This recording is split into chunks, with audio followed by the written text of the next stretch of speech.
Alhamdulillah wa syukurillah wa ni'matillah wa la hawla wa la quwwata illa billahil aliyyil azim. Asyhadu an la ilaha illallah wa asyhadu anna muhammadar rasulullah. Allahumma sallim ala Muhammad wa ala ali sayyidina Muhammad. Hasbi rabbi jalallah wa fi qalbi ghairullah. Nur Muhammad sallallahu la ilaha illallah. Amma. Mata ketiga sebenarnya adalah indera keenam manusia.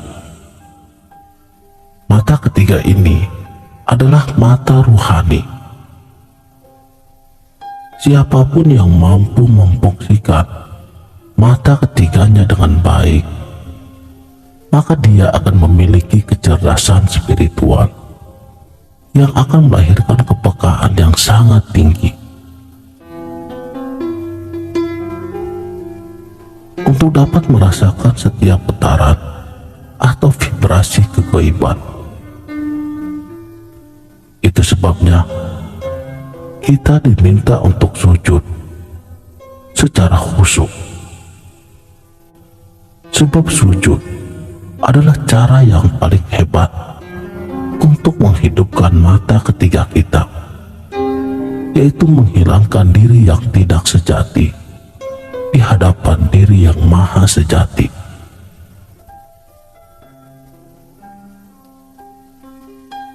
Fungsi mata ketiga pada diri kita adalah agar dia mampu mengakses dan mengunduh petunjuk Tuhan yang maha lembut.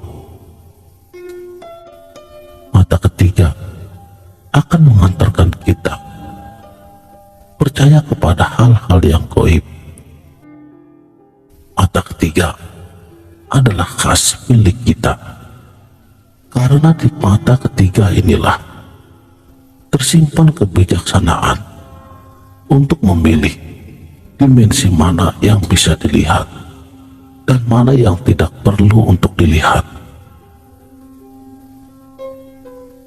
Inilah kebijaksanaan mata ketiga yang bisa secara otomatis untuk terbuka ataupun tertutup. Bila dirasa sebuah fenomena itu bermanfaat untuk perkembangan rohani kita, maka mata ketiga akan terbuka. Sebaliknya, bila sebuah fenomena itu dirasa membahayakan bagi rohani kita, maka mata ketiga akan tertutup dengan sendirinya. Mata ketiga adalah pelengkap unsur kemanusiaan, sehingga manusia mampu melaksanakan pemujaan realitas yang tertinggi, yang maha sempurna tanpa cacat, tanpa batas, tanpa akhir, yaitu Allah yang maha agung.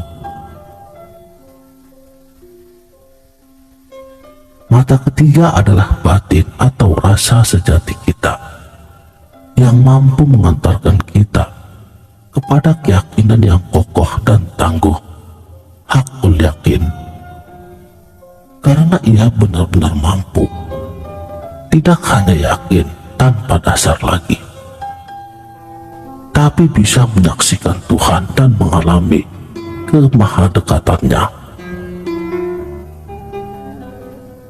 Secara hakiki, mata ketiga adalah alat untuk menangkap pengetahuan, yaitu berupa nur. Dalam khasanah Jawa, hal ini dinamakan dengan ilmu sejati yang diinstalkan Tuhan kepada kita,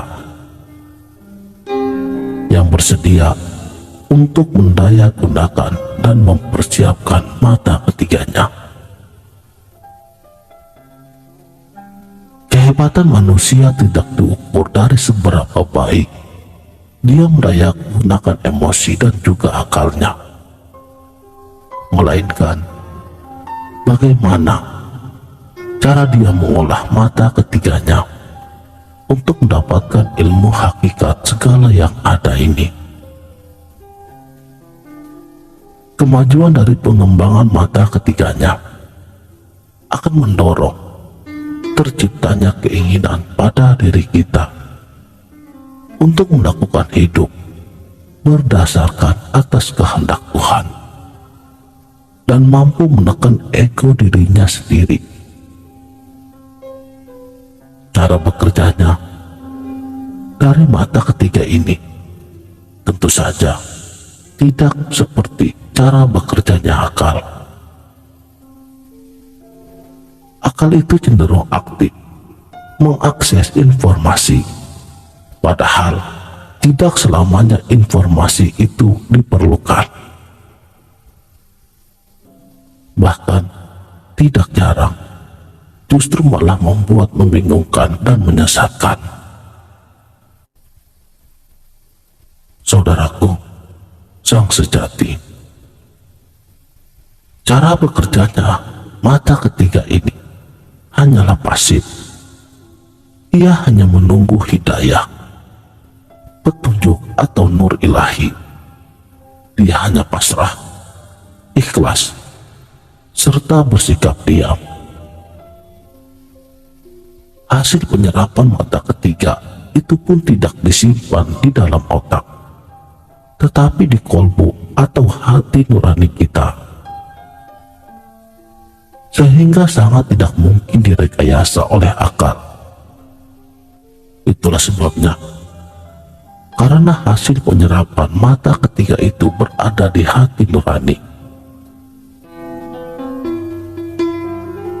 makanya kebanyakan informasinya tidak mampu diakses oleh akal.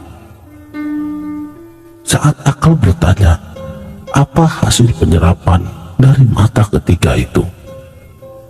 Maka mulut hanya mampu mengucapkan, aku tidak tahu.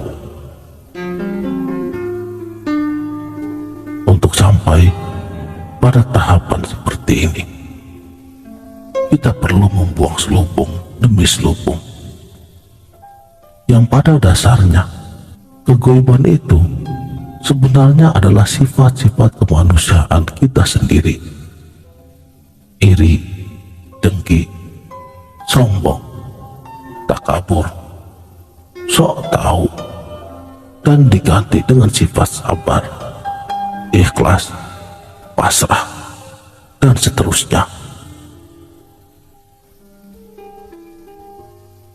Di saat kita mampu menepis sifat-sifat tersebut dari dalam diri kita, sesungguhnya kita sedang melakukan perjalanan mental menuju jagat gaib di dalam diri,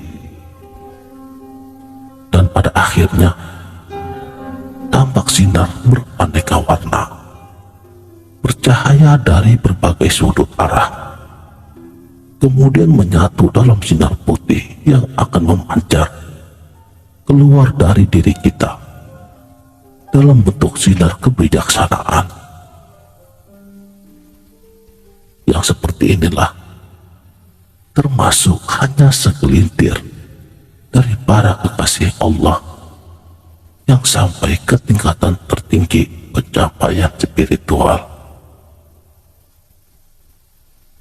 Sekianlah, mudah-mudahan video ini dapat bermanfaat. Wabillahi taufik wal hidayah.